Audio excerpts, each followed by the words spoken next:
Alors aujourd'hui, je voudrais t'expliquer ma vision globale du rôle de DACM, donc de directeur ou de directrice de l'accueil collectif de mineurs.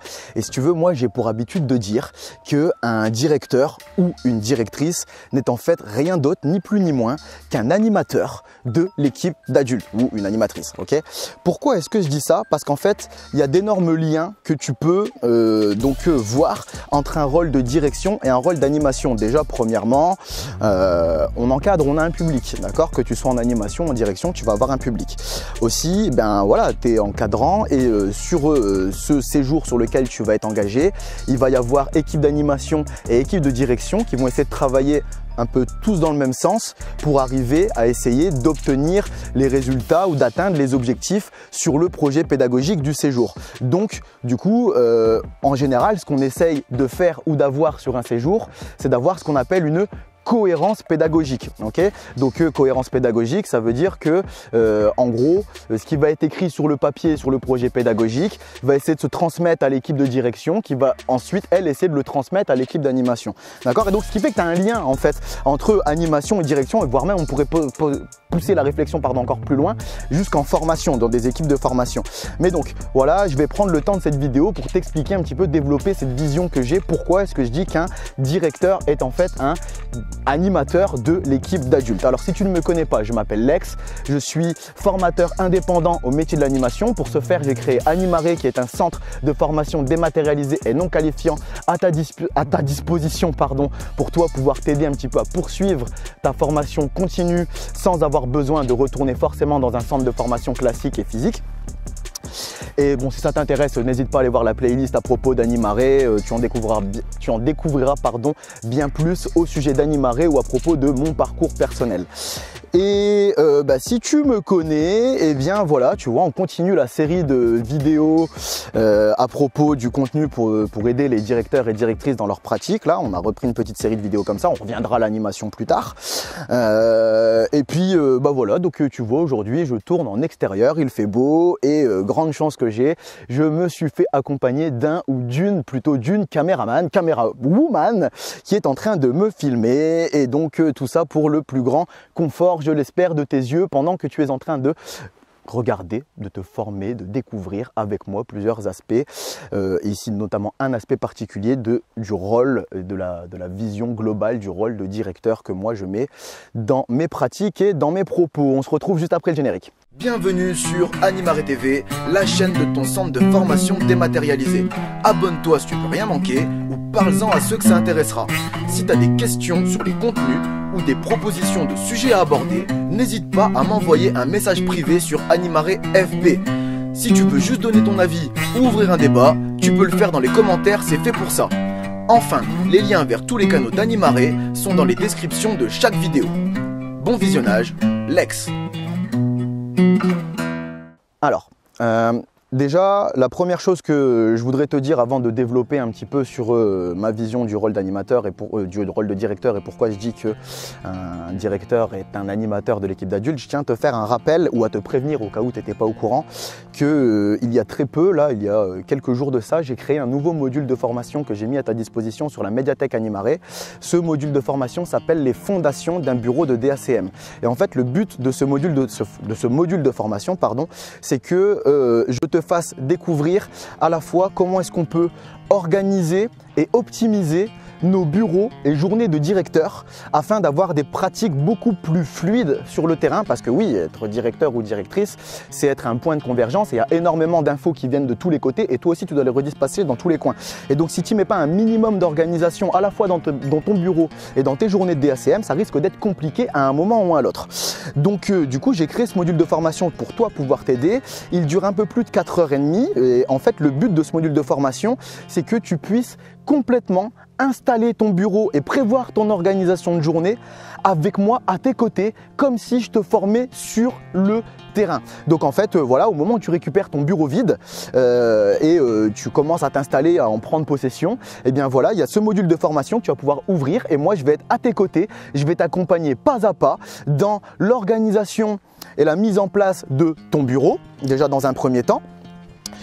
comment est-ce que je vais l'aménager, comment est-ce que je vais l'optimiser pour qu'il soit le plus efficace et le plus fluide possible.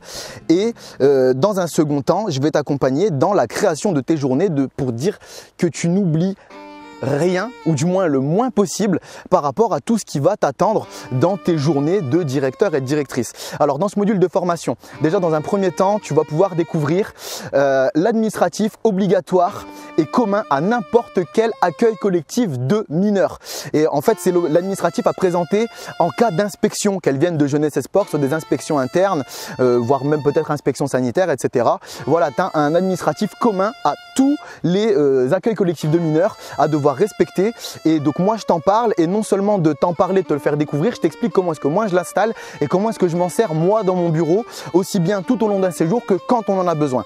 La deuxième chose que tu vas pouvoir découvrir dans ce module de formation, c'est un petit peu, si tu veux, toutes mes techniques, mes astuces, mes billes, mes petites méthodes, mes petits secrets pour pouvoir aménager et rendre un bureau beaucoup plus fonctionnel et optimisé que tu ne l'avais au départ, histoire que quand c'est histoire que quand tu vas dans ton bureau, tu passes le moins de temps possible et que tu évites d'y foutre un gros bordel à chaque fois que tu vas y passer. Ensuite, la troisième chose que tu vas pouvoir découvrir dans ce module de formation, ce sont les tâches quotidiennes du DACM de qualité. Donc, c'est-à-dire qu'est-ce que tu dois faire pour ne rien oublier et à la fois pour pouvoir toi tout récupérer, trier, compartimenter les informations qui vont t'arriver et aussi pouvoir les redispatcher plus facilement tout au long de ta journée. Et donc ça c'est quand même alors c'est pas une journée type, mais parce que moi j'aime pas trop les journées types et puis bon voilà, ça peut bouger et puis etc. Je veux pas trop m'étaler là-dessus, mais ce que je veux dire, c'est quand même assez flexible au niveau des tâches quotidiennes, mais il faut quand même passer par ces tâches là si tu veux avoir des rôles et fonctions de qualité et surtout rester crédible dans tes pratiques par rapport à n'importe qui, par rapport à ton équipe, par rapport aux personnes qui peuvent venir t'examiner, par rapport à ton public, etc. Ok. Et enfin, presque enfin, le quatrième point que tu vas pouvoir découvrir dans ce module de formation, ce sont deux annexes que j'ai tournées à propos de l'image du DACM. En gros, c'est comment rester crédible et légitime face à n'importe quel observateur. Donc je te l'ai dit, tu as le public, tu as les parents, tu as ton équipe, tu as ton organisateur ou tes coordinateurs, ça revient au même, tu as les partenaires, tu as jeunesse et sport, voilà, n'importe qui, histoire de rester crédible et légitime devant eux par rapport à ton image, l'image que tu vas renvoyer. Ok ? Et en plus de ça, dernier point, ce coup-ci on y est, dans ce module de formation, il y a un coup de fil gratuit à travers la médiathèque Animaré pour que tu puisses discuter avec moi, soit directement de ce module de formation si tu en as besoin, ou alors de n'importe quel autre sujet concernant tes pratiques dans l'animation, ou même voire même à propos d'Animaré si ça t'intéresse. Voilà, il n'y a pas de souci, on peut discuter de ça, il n'y a pas de problème. Voilà. Et donc en gros, c'est un module de formation vraiment complet. Moi, j'aurais rêvé d'avoir ça dans mes jeunes pratiques de directeur. En fait, c'est un outil qui a vraiment pour but d'optimiser tes bureaux et tes journées pour que tu gagnes un maximum de temps, que tu n'en perdes pas énormément dans le bureau, d'accord? Et que tu puisses aussi profiter un petit peu du terrain et de la vie du séjour. Ok?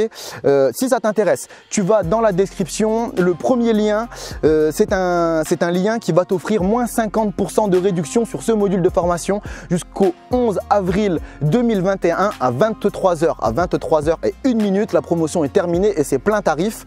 Et si tu cliques sur ce lien, il n'y a rien à faire, il n'y a pas à rentrer le coupon. Il est déjà appliqué. Le coupon, je te le donne quand même au cas où tu passerais sur la médiathèque Animaré sans passer par ce lien, si tu allais par tes propres moyens, sans passer par cette vidéo ou par une autre vidéo, etc. Le coupon, il s'appelle Fondation Bureau DACM. Donc Fondation au pluriel, F-O-N-D-A-T-I-O-N-S, bureau, tout collé. Donc juste après coller bureau, B-U-R-E-A-U. Et donc ensuite, encore une fois, tout collé, DACM, le tout en majuscule. De toute façon, c'est renoté dans la description.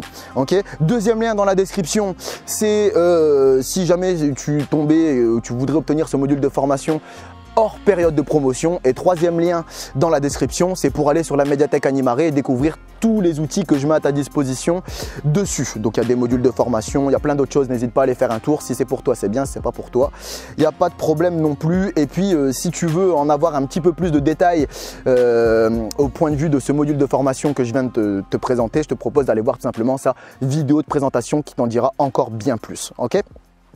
Bien, maintenant je reviens à mes moutons. On est à combien de temps là? Oui, c'est pas mal. Donc moi ce que je te disais, c'est que voilà, pour moi un directeur c'est un animateur d'une équipe d'adultes. Pourquoi? Alors je vais m'expliquer. Déjà, je vais reprendre les bases du concept pédagogique que j'ai créé, que j'ai établi à propos pour fonder Animare. Donc voilà, il y a énormément de personnes qui sont au courant dans l'animation. C'est quelque chose qui se dit assez régulièrement aussi. C'est que animer, c'est donner vie. Pourquoi? Parce que animer vient du latin animare, qui signifie donner vie tout simplement. Okay, maintenant, j'estime moi que chez les humains, ah oui, alors déjà parenthèse, donc dans l'animation, donner vie, qu'est-ce que ça peut être? Ça peut être donner vie à un groupe, donner vie à un séjour, donner vie à un temps, donner vie à une activité, donner vie à un moment, donner vie à un lieu. Ok, c'est donner vie, ça peut être vu au sens très large du terme. Okay, maintenant, ce qu'il faut se dire aussi, c'est que moi j'estime que chez les humains, donner vie, c'est pas assez. D'accord?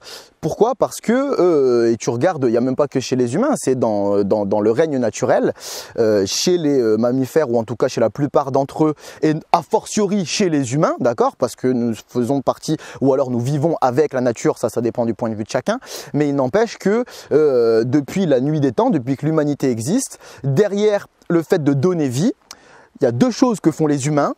Un, ils éduquent. Deux, ils émancipent. Éduquer, qu'est-ce que ça veut dire? Ça veut dire je vais te donner des règles d'interaction avec les autres pour dire d'essayer de conserver un maximum le groupe dans lequel on est en train de vivre, d'accord? Pour essayer de pas trop le détruire et faire en sorte que ce groupe va pouvoir continuer par la suite. Donc l'éducation, on peut la voir plus ou moins large. On peut la voir au point de vue du premier cercle, c'est le cercle familial. Après, tu peux avoir le cercle du voisinage. Tu peux avoir le cercle de l'école où on va, où on apprend des choses. Hein. Aussi des règles de socialisation. Tu peux le voir aussi à une échelle très grande, comme à l'échelle d'un pays, ou voire à l'échelle d'une société, ou voire à l'échelle mondiale. D'accord? C'est comment est-ce qu'on fait pour interagir avec les autres sans que ça parte trop en couille en fait. C'est ça l'éducation. Okay, donc on se pose des règles, on se pose des limites, on se pose des conventions pour dire qu'on est un peu tous les mêmes et que au moins dans ce groupe-là, dans cette collectivité-là, on partage un petit peu tous les mêmes rites et les mêmes mœurs qui vont faire que on appartient à ce groupe-là. Okay, et ensuite éduquer, qu'est-ce que c'est? Pardon, ça je viens de t'expliquer. Éduquer. Ensuite émanciper, qu'est-ce que c'est? Émanciper, c'est moi j'ai des techniques. Moi, j'ai du savoir. Moi, je suis un petit peu plus expérimenté que toi.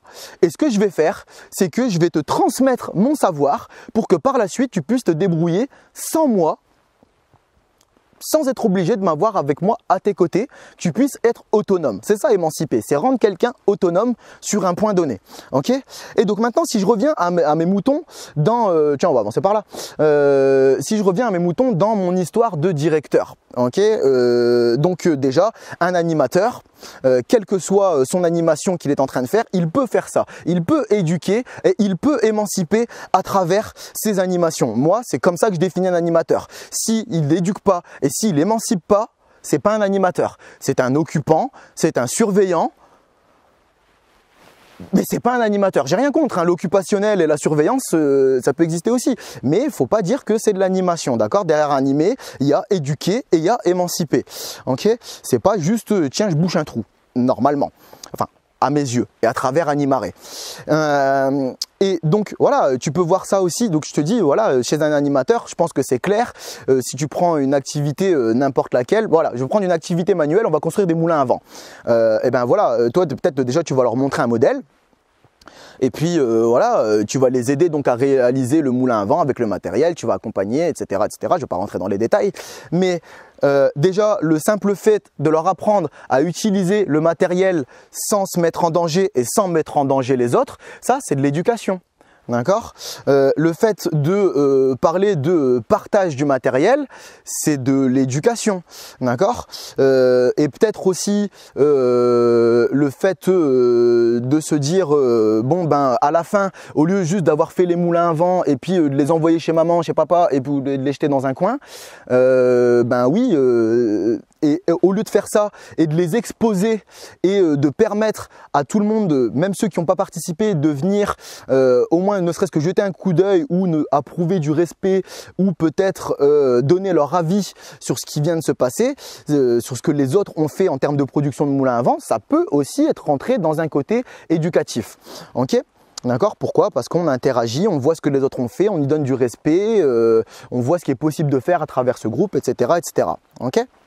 Maintenant, quand tu vas aussi leur expliquer attention, je laisse pas mes doigts dans la ligne de coupe avec le cutter.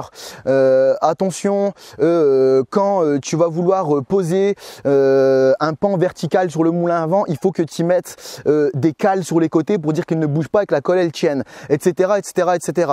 Et bien tout ça, c'est de l'émancipation parce que par la suite, tu vas pouvoir permettre à la personne à qui tu as fait faire les moulins à vent après de se débrouiller par elle-même et que toi tu sois plus forcément là pour gérer ce moment-là. Elle va avoir retenu et après elle va pouvoir se débrouiller, d'accord? Donc voilà, ça c'était un exemple d'à travers une activité où on éduque et on émancipe, ok? Maintenant, tu peux aussi très bien voir ça dans tes pratiques de directeur. Un directeur, il a le devoir d'éduquer et d'émanciper son équipe. Éduquer, pourquoi? Parce que le directeur va devoir poser un cadre et un fonctionnement. Et donc, voilà, attention les pieds. Ouais. Donc voilà, on va fonctionner comme ça, on va interagir comme ça. À tel moment, on va prendre la parole de telle manière. Et même si c'est pas lui qui décide de ça, même s'il permet à son équipe de mettre son nez là-dedans, c'est un moment le directeur qui fixe, qui tranche et qui pose et qui dit voilà, maintenant on va fonctionner comme ça, je suis garant qu'on va choisir un fonctionnement. Et donc peut-être se dire ben voilà, attends, on va laisser passer la dame peut-être. Je disais oui, un directeur donc va devoir définir des règles d'interaction à travers son équipe, d'accord? Logiquement, c'est ce qu'il est censé faire pour le bien de son équipe. Ok, donc qui prend la parole à quel moment, qui décide de quoi, qu'est-ce que je peux me permettre de faire ou pas me permettre de faire par rapport au reste de mon équipe, et ça, tout ça, on est dans la notion de travail en équipe, hein, ok? Mais donc, on a ce côté éducatif au moment où le directeur va être garant des règles d'interaction, de travail en équipe, ok? Ça, c'est un côté éducatif. Maintenant, le côté émancipatif, ton directeur ou un directeur doit l'avoir à travers le fait qu'il ou elle doit avoir un rôle formateur à travers son équipe. Et donc, formateur, ça veut dire que moi, j'ai du savoir en tant que directeur et que je vais te le transmettre sur le terrain. Alors pour ça, il y a plusieurs moyens, il y a plusieurs façons de faire. Soit j'ai de la ressource personnelle sur papier que je vais te transmettre, soit je vais prendre à un moment sur le terrain, je vais prendre le lead et je vais montrer à tout le monde comment on fait. Voilà, une technique, une BIC, soit en activité, en vie quotidienne ou en vie collective. Ou alors, ce que peut aussi faire un directeur, c'est se dire, ben voilà, on a des temps de préparation, etc. Et ben moi, je vais venir mettre mon nez un petit peu dans la prépa, je vais venir un petit peu observer ce qui se passe et venir donner des petites billes à gauche, à droite dans la prépa, voilà, tout ça. Bon, c'est non exhaustif, il y a plein d'autres choses que tu peux mettre aussi derrière le rôle formateur et donc émancipateur d'un directeur, mais ça fait partie de tes missions, ok? Un directeur doit éduquer et doit émanciper son équipe s'il veut être digne de ce nom. Et donc, éduquer et émanciper, qu'est-ce que c'est? C'est ce qui suit derrière donner vie. Et donc donner vie, en latin, si on reprend l'étymologie, c'est animer. Donc oui, un directeur peut être considéré, ou peut même se considérer comme animateur de son équipe d'adultes, à condition qu'il émancipe son équipe et qu'il éduque son équipe. Bien sûr, tout en respectant sécurité, législation et tout le tintouin qui s'ensuit, d'accord? On ne va pas forcément même revenir là-dessus. Mais tu pourrais même voir ça avec un formateur. Un formateur, tu pourrais considérer que son rôle, c'est d'éduquer et de émanciper ses stagiaires, les éduquer pour qu'ils aient des règles d'interaction après avec leur futur public ou leurs futures équipes, et émanciper ces stagiaires comment? Eh ben en leur donnant des billes, des techniques pour qu'ensuite ils puissent être autonomes après sur le terrain en fait. Mais à partir du moment où tu encadres un groupe et que dans ce groupe tu vas l'éduquer, ou voire même un groupe ou des individus, hein, c'est la même chose, mais à partir du moment où tu vas éduquer et où tu vas émanciper, tu es animateur. C'est le sens même, l'essence même, le fond du propos d'être animateur. C'est éduquer et émanciper. Voilà, n'oublie pas ça. Quand tu vas diriger, tu te le dois. Tu te dois d'éduquer ton équipe et tu te dois d'émanciper ton équipe. Donne-lui des règles d'interaction et donne-lui des billes pour qu'ensuite elle puisse se débrouiller d'elle-même par la suite. Ok ? Ton public compte sur toi et donc ton équipe et moi aussi. Passe-moi un coup de fil si tu veux mon avis sur tes pratiques. C'est en lien dans la description, comme pour ma boutique. passe-moi un coup de fil si tu veux mon avis sur tes pratiques. C'est en lien dans la description, comme pour ma boutique. Animer c'est donner vie, oui, mais c'est pas suffisant. Éduquer et émanciper doivent être aussi dedans.